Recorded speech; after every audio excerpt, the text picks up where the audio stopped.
اعوذ باللہ من الشیطان الرجیم بسم اللہ الرحمن الرحیم نحمدہ نصلی علی رسولہ الکریم اما بعد رب اشرح لی صدری ویسر لی امری واحلل عقدۃ من لسانی یفقہوا قولی رب زدنی علما۔ سامعین کرام، سورہ دوحہ کا تعارف، اس کی تلاوت اور ترجمہ پیش خدمت ہے۔ ترتیب کے لحاظ سے یہ سورت 93 نمبر پر ہے۔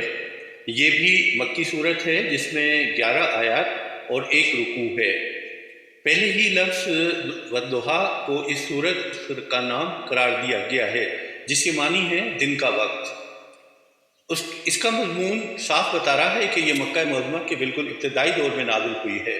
روایات سے یہ بھی معلوم ہوتا ہے کہ کچھ مدت تک وحی کے نزول کا سلسلہ بند رہا تھا، جس سے حضور سخت پریشان ہو گئے تھے اور بار بار آپ کو یہ اندیشہ لاحق ہو رہا تھا کہیں مجھ سے کوئی ایسا قصور تو نہیں ہو گیا جس کی وجہ سے میرا رب مجھ سے ناراض ہو گیا ہے اور اس نے مجھے چھوڑ دیا ہے۔ اس پر آپ کو اطمینان دلایا گیا کہ وحی کے نزول کا سلسلہ کسی ناراض کی بنا پر نہیں روکا گیا تھا، بلکہ اس میں وہی مصلحت کار فرما تھی جو روز روشن کے بعد رات کا سکون طاری کرنے میں کار فرما ہوتی ہے۔ یعنی وحی کی تیز روشنی اگر آپ پر برابر پڑتی رہتی تو آپ کے اعصاب اسے برداشت نہ کر سکتے، اس لیے بیچ میں وقفہ دیا گیا تھا تاکہ آپ کو سکون مل جائے۔ یہ کیفیت حضور صلی اللہ علیہ وسلم پر نبوت کے ابتدائی دور میں گزرتی تھی، جبکہ ابھی آپ کو وحی کے نزول کی شدت برداشت کرنے کی عادت نہیں پڑی تھی۔ اس بنا پر بیچ بیچ میں وقفہ دینا ضروری ہوتا تھا۔ اس کا موضوع رسول اللہ صلی اللہ علیہ وسلم کو تسلی دینا ہے اور مقصد اس پر پریشانی کو دور کرنا ہے جو نزول وحی کا سلسلہ رک جانے سے آپ کو لاحق ہو گئی تھی۔ سب سے پہلے روز روشن یعنی کہ دن کا وقت اور سکون شب کی قسم کھا کر آپ کو اطمینان دلایا گیا ہے کہ آپ کے رب نے آپ کو ہرگز نہیں چھوڑا ہے اور نہ وہ آپ سے ناراض ہوا ہے۔ اس کے بعد آپ کو خوشخبری دی گئی ہے کہ دعوت اسلامی کے ابتدائی دور میں جن شدید مشکلات سے آپ کو سابقہ پیش آ رہا ہے، یہ تھوڑے دنوں کی بات ہے۔ آپ کے لیے ہر بات کا دور پہلے دور سے بہتر ہوتا چلا جائے گا اور کچھ زیادہ دیر نہ گزرے گی کہ اللہ تعالیٰ آپ پر اپنی عطا و بخشش کی ایسی بارش کرے گا جس سے آپ خوش ہو جائیں گے۔ یہ قرآن کی ان سری پیشن گوئیوں میں سے ایک ہے جو بعد میں حرف بحرف پوری ہوئیں۔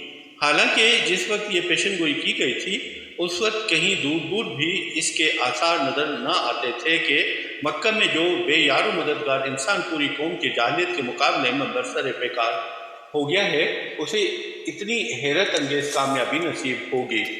اس کے بعد اللہ تعالیٰ نے اپنے حبیب صلی اللہ علیہ وسلم سے فرمایا ہے کہ تمہیں یہ پریشانی کیسے لاحق ہو گئی کہ ہم نے تمہیں چھوڑ دیا ہے اور ہم تم سے ناراض ہو گئے ہیں۔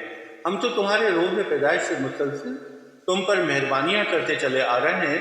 تم یتیم پیدا ہوئے تھے، ہم نے تمہاری پرورش اور خیر گیری کا بہترین انتظام کر دیا۔ تم ناواقف راہ تھے، ہم نے تمہیں راستہ بتایا۔ تم نادار تھے، ہم نے تمہیں مالدار بنایا۔ یہ ساری باتیں صاف بتا رہی ہیں کہ تم ابتدا سے ہمارے منظور نظر ہو اور ہمارا فضل و کرم مستقل طور پر تمہارے شامل حال ہے۔ آخر میں اللہ تعالیٰ نے نبی صلی اللہ علیہ وسلم کو بتایا ہے کہ جو احسانات ہم نے تم پر کیے ہیں ان کے جواب میں خلق خدا کے ساتھ تمہارا کیا برتاؤ ہونا چاہیے اور ہماری نعمتوں کا شکر تمہیں کیسے ادا کرنا چاہیے۔ والضحى والليل إذا سجى ما ودعك ربك وما قلى وللآخرة خير لك من الأولى ولسوف يعطيك ربك فترضى ألم يجدك يتيما فآوى ووجدك ضالا فهدى ووجدك عائلا فأغنى فأما اليتيم فلا تقهر وأما السائل فلا تنهر وأما بنعمة ربك فحدث۔